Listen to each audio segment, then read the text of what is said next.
दोस्तों, भारत के वजीर-ए-आज़म नरेंद्र मोदी ने एक दफा फिर ये कहा है कि जनाब ऑपरेशन सिंदूर में 100% अचीवमेंट ली भारत की फौज ने। मगर ये मोदी जो है फिर भी रुकता नहीं है ना, रुकता नहीं। पाकिस्तानी फौज के लिए काम करते रहे हैं। पाकिस्तानी फौज ने जो इस तरह के काम करवाने होते हैं, इंडिया में दहशतगर्दी करवानी होती है, उसके लिए वो हाफिज सईद का इस्तेमाल करते हैं। हमने जिस तरह से बुरी तरह से इंडिया को शिकस्त दी है, वो शिकस्त जो है वो अमेरिका के जो सदर साहब भी कह रहे हैं कि पाकिस्तानियों को पता नहीं किस तरह से लोग क्या काम करते हैं।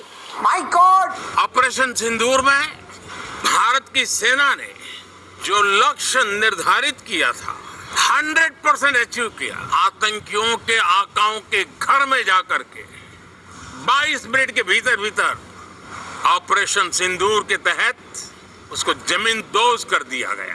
मगरबी थिंक टैंक्स पे रिपोर्ट जो शाया हुई वो क्या हुई कि जी पाकिस्तान मुस्तकबिल में सबसे बड़ा जोहरी खतरा साबित हो सकता है। मोदी साहब ने कहा ये मॉनसून सेशन शुरू हो गया, ये सेलिब्रेशन है विक्ट्री की।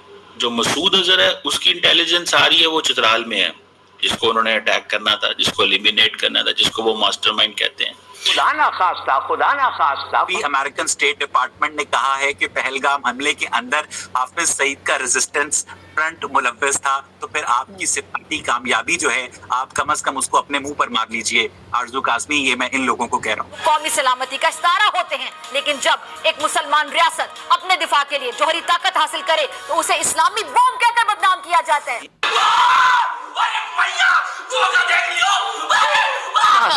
तोबा, खुदा मुझे माफ करे। बर्बाद कर दिया।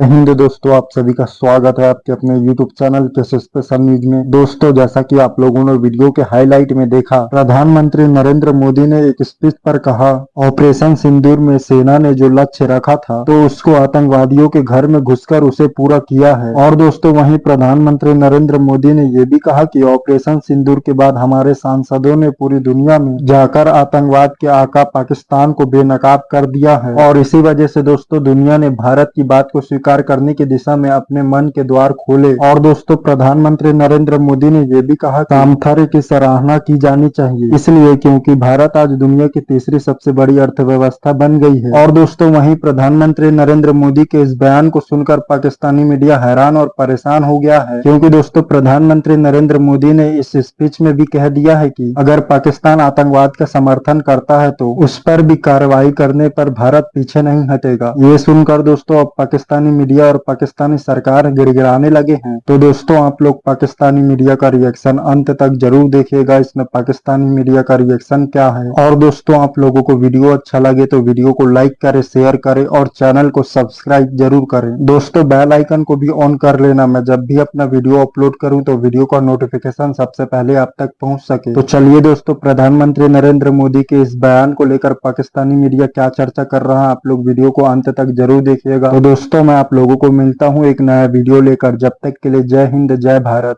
दोस्तों, भारत के वजीर-ए-आज़म नरेंद्र मोदी ने एक दफा फिर ये कहा है कि जनाब ऑपरेशन सिंदूर में 100% अचीवमेंट ली भारत की फौज ने। और दुनिया जो है इस वक्त इंडिया की फौज की तरफ भाग रही है, इंडियन मिलिट्री पावर को जो है वो अट्रैक्ट किया उसने। अब आपको पता है ये बेसिकली मॉनसून पार्लियामेंट का जो सेशन शुरू हुआ है और उन्होंने इसको कहा है कि ये सेलिब्रेशन ऑफ विक्ट्री है। और उसमें एक ग्रुप कैप्टन थे, उनकी अचीवमेंट्स की भी उन्होंने बातें की। अच्छा, दो चीज़ें हैं इसमें। एक तो ये है कि प्राइम मिनिस्टर मोदी ये कह रहे हैं कि जनाब आपने बहुत ज़बरदस्त काम किया, आप कामयाब हुए, that's fine, that makes sense, but at the same time operation Sindoor जारी है। अगर कामयाबी मिल गई है तो फिर ऑपरेशन सिंदूर क्यों जारी है? इस question many people will definitely ask. And obviously not जो दो तरह का होता है ना, कि फ्रेंडली मीडिया होता है and then there is the media which can ask the question to whom normally जिनको एक्सेस नहीं होती गवर्नमेंट क्वार्टर्स तक, और जिनको एक्सेस होती है ऑब्वियसली वो थोड़े से मीठे सवाल करते हैं। अब वो कह रहे हैं कि जनाब मेड इन इंडिया जो है फ्रॉम इंडियन मिलिट्री पावर, यानी कि जो अगले दिन आपको बता रहा था कि इंडिया ये सोचता है और समझता है कि जनाब हमें हर कीमत के ऊपर या हमें हर कीमत के अंदर जो 14-15 ममालिक ने हमसे ब्रह्मोस मांगे हैं, क्योंकि इंडिया ने जो ब्रह्मोस से हमला किया पाकिस्तान के अंदर, इंडिया ने कहा कि वो मिसाइल पाकिस्तान में लगे हैं आके, और पाकिस्तान ने भी कहा और उन्होंने वो सारी सैटेलाइट इमेजेस भी दिखाई, ठीक है ना जी। तो वो एक चीज़ जो है ये है। सो अब वो कह रहे हैं जी made in India form of Indian military power, but the real thing is the two major items which India used, they were not made in India. The third which India used, the BrahMos, this is a joint production. So Modi साहब basically अपनी India की जो profile है उसको बहुत आगे लेके जाना चाहते हैं. That's why he is speaking in this way. मिसाल के तौर पे अब जो राफेल है is not make in India, S-400 is not make in India, BrahMos is a joint production, जिस तरह JF-17 thunder is a joint production of Pakistan and China. ये चीजें जारी बात है, इंडिया और पाकिस्तान दोनों के पास जो है सारे का सारा जो इक्विपमेंट था वो दैट वाज इंपोर्टेड इक्विपमेंट. जैसे BrahMos इंडिया ने बनाया है, बिल्कुल इंपॉर्टेंट, इंडिया ने उसको इंडिया बेच भी रहा है, लेकिन जॉइंट प्रोडक्शन थी. जिस तरह मैंने बताया JF-17 थंडर जो जहाज पाकिस्तान और चाइना ने बनाया, लेकिन with JF-17 Thunder Pakistan even having JF-17 Thunder when India got Rafale तो we lost the first shoot capability. अब उन्होंने कहा है क्योंकि उधर से ट्रंप ने कल बोल दिया कि 5 जहाज गिरे, मोदी साहब ने कहा ये मॉनसून सेशन शुरू हो गया, ये सेलिब्रेशन है विक्ट्री की. जो मसूद अजहर है उसकी इंटेलिजेंस आ रही है वो चित्राल में है, जिसको उन्होंने अटैक करना था, जिसको एलिमिनेट करना था, जिसको वो मास्टरमाइंड कहते हैं. और दूसरी बात ये है कि जो रेजिस्टेंस फ्रंट है दैट इज इन कश्मीर, वो तो कश्मीर जस्ट एक अगर इसको एक उस एंगल से देखा जाए तो ये जो पॉइंट है, इस पॉइंट को भी जारी बात है थोड़ा समझना. प्राइम मिनिस्टर मोदी जो है उनको जो ये बात कर रहे हैं वो जैसे कहते हैं ना विद वो बेसिकली ही understand that this conversation is going to be as an act, it will act as an invigorating syrup. वो कहते हैं ना किसी को समथिंग देना, ताकत देना, ठीक है, तो उनको पता है कि उन्हें सजा नहीं होगी, वो बड़े आराम से निकल जाएंगे. लेकिन अब ऐसा क्या वजह है कि हम हर बार, अगर हम अभी देखें रिसेंटली जो एक चला था TRF, एक ऑर्गेनाइजेशन है जिसको कहा गया कि जी ये टेरर ऑर्गेनाइजेशन के उसके ऊपर उनको लेके जाया गया. यहाँ पर जी हमारे डिप्टी प्राइम मिनिस्टर इसाक डार साहब जो है उनका एक क्लिप बड़ा वायरल है जो होपफुली आपने देखा होगा, जिसमें वो डिफेंड करते हुए दिखाई दे रहे हैं.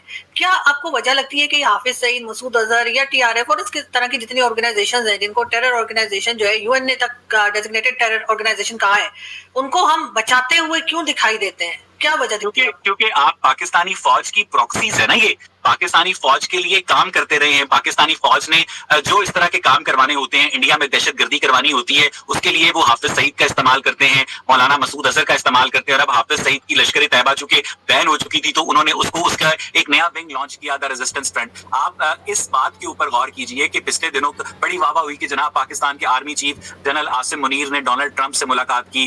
बड़ी वाहवाह हुई कि बिलावल भुट्टो जो थे अपने साथ शहरी रहमान और दीगर पार्लियामेंटेरियंस को लेकर अमेरिका गए और उन्होंने बताया कि किस तरह भारत ने आपके साथ ज्यादती की है. मुझे नहीं पता कि उस दौरे का मकसद पाकिस्तान की सिफारती कामयाबी थी, क्योंकि हमारे एक दोस्त जो थे न्यूयॉर्क में बता रहे थे कि शहरी रहमान जो थी अब वो 3-4 घंटे की इस एक्टिविटी के बाद, सोशल मिलन के बाद गुची के बैग ढूंढने निकल जाती थी, ठीक है, और उनको एक बैग पसंद आता था वो लेकर आती थी, अगले दिन वो बैग रिप्लेस करवाने के लिए उसी स्टोर के ऊपर पहुंची होती थी. तो ये आपका पार्लियामानी वक्त कर रहा था. लेकिन अगर बिलावल भुट्टो की और ISPR की ये बात दुरुस्त तस्लीम कर ली जाए कि पाकिस्तान ने आलमी बरादरी के सामने भारत के मामले पर अपना मौक़िफ़ कामयाबी से रखा, तो कल अभी अमेरिकन स्टेट डिपार्टमेंट ने कहा है कि पहलगाम हमले के अंदर हाफिज सईद का रेजिस्टेंस फ्रंट मुलव्वस था, तो फिर आपकी सिफारती कामयाबी जो है आप कम से कम उसको अपने मुंह पर मार लीजिए. आरजू काज़मी, ये मैं इन लोगों को कह रहा हूँ.